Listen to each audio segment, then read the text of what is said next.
So what is going on with lumber prices? So I had seen this Facebook post the other day, and I think it captures the pain we're feeling pretty well. So it says, I got 36 sheets of 7/16 OSB, looking to trade for a 2021 F350. I figure they're worth about the same nowadays. No lowballers, I know what I got here. Might be a bit extreme, but plywood, 2x4s, and pretty much anything else that comes from the lumber industry is really heating up in prices. In 2020, they're going crazy. In 2021, looks like they're not stopping anytime soon. So what I'll go over today is 3 different things that hopefully give you a little information. So when you're planning that fencing project or redoing your deck, that you kind of know what you're getting yourself into so you can make a smart decision. First thing that we're going to go over is just, where do you track this thing? Is there any place you can go and kind of see, okay, historically, where were we? And now where are we at today? I will show you what website to go to and then also how to read that information. Number 2, I'm going to give you a tangible example. So back in July of 2019, we did this project here, which was just a standard storage shelf that I built to hold some totes. And that project cost right at $100. So I'll price out the lumber today, which is April 2021, and show you the price so you can see what that percentage increase has been in less than 2 years. And then lastly, we'll review how these price increases are really going to impact your decision making. How we'll do that is we'll review the results from a survey that I put out where we asked viewers on the channel, are lumber prices so high that you are pushing off your spring and summer 2021 plans for that fence, deck, shed, or another project until the prices come back down? The options are yes, pushing projects out until pricing cool off, no, projects are full steam ahead, or maybe, I don't really track prices closely. So we'll look at what that feedback is and how the prices are truly impacting the DIYers out there. So how do we track prices?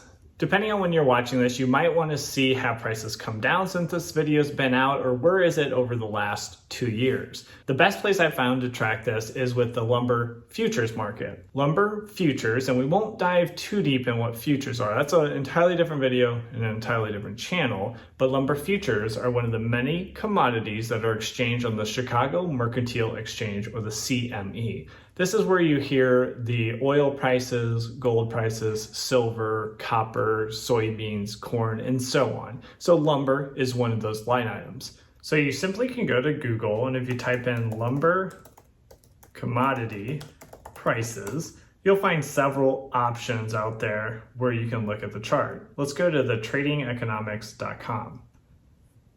So if we go to this website, we will see the graph over, let's go to the last 5 years. So we'll see the trend line in the prices in the lumber futures contracts over the last 5 years. And then we see these massive spikes coming up here, which have happened in 2020 and 2021. This is the pain that then's flowing through to your Home Depot, your Lowe's. The confusing part is how do you relate to this current price of $1,023? What does that even mean in terms of what you're going to pay for 10 2x4s or 2 sheets of plywood at your local home improvement store?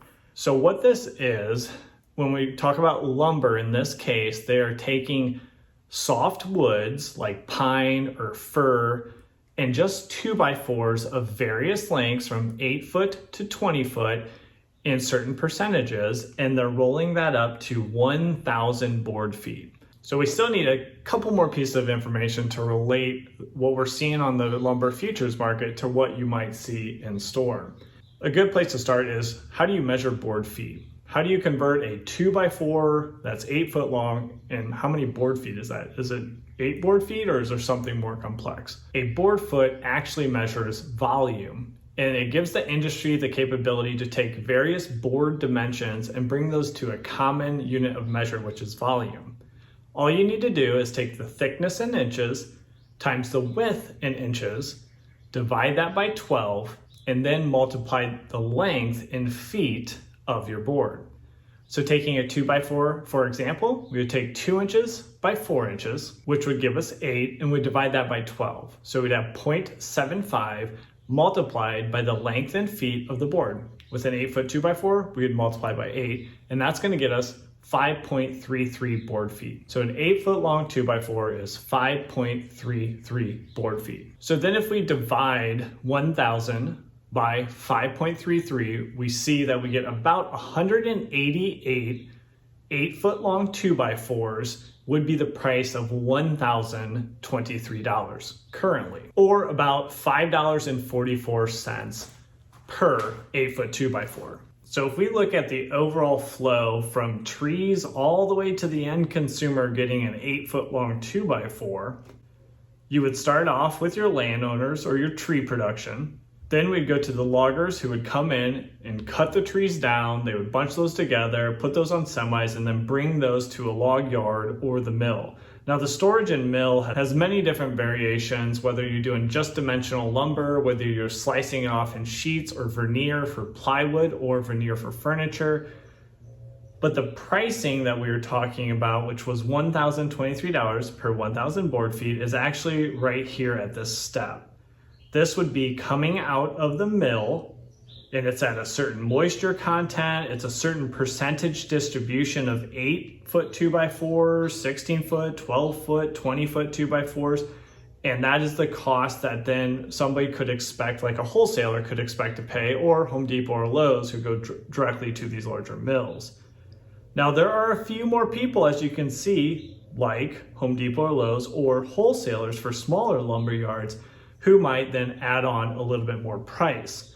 So that can help to explain why when I go into Home Depot right now, I'm paying $6.55 per 8-foot long 2x4, although we calculated that it was only $5.44, right? So there's some markup in there downstream from the mills, which does make sense. So that's how you track it. So if you want to go and look at that, you can look at that chart over time, you can look at it over multiple years, you can see it going up and going down. Well, at least now you can relate that to what is it actually telling you? How do you relate that to what you see in the store? And if you're still with me, thank you. I know talking about commodity markets and doing math to convert to board feet can get a little dry, but it is kind of needed to understand what's going on. The last two sections are pretty lightweight and very informative. So the second area that we're talking about is how much did this wood shelf that I built back in July 2019 cost then versus now? So then it cost about $100, right at $100. And that was 25 2x4s, 8-foot in length, 2 sheets of OSB, and 1 box of general construction screws. So in April of 2021, you're now looking at $263. That is a 163% increase over just about 2 years back. Now, not only is the price high, depending on your project, you could come into some issues with availability of materials. So you might go up and down the aisles and see a couple of those different stalls for plywood or boards empty, and that is some of the pain still felt in the logistics of that supply chain from the issues we've been facing over the last 2 years. But usually as prices increase like this, it is a fairly big motivator for mills that might have been shut down or have reduced shifts over time to gear back up and start producing, because now whatever they're putting out the door is of much higher value. So usually we overcorrect. The industry starts to create more lumber that flows through. Maybe the housing market cools, and all of a sudden you have this big glut of supply coming through, demand's coming down, and then prices should also fall. Will that be what happens? It is anybody's guess. Technically, it's kind of rolling the dice at this point. And then lastly, what does that mean to you guys? What are you saying in terms of your plans for the spring and summer of 2021?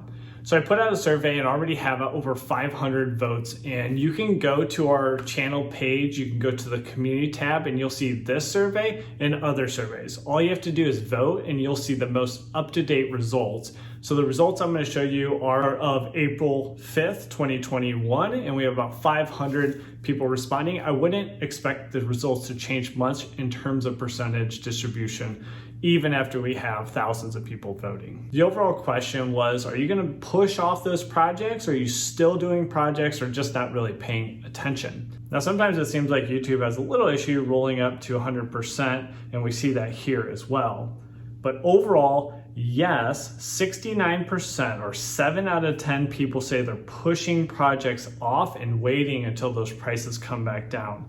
To me, that's a lot. That is huge. And that was actually quite a bit more. I was thinking tops 50% of people would be pushing things off. 12%, or about 1 out of 10, say, nope, I'm still full steam ahead doing those projects.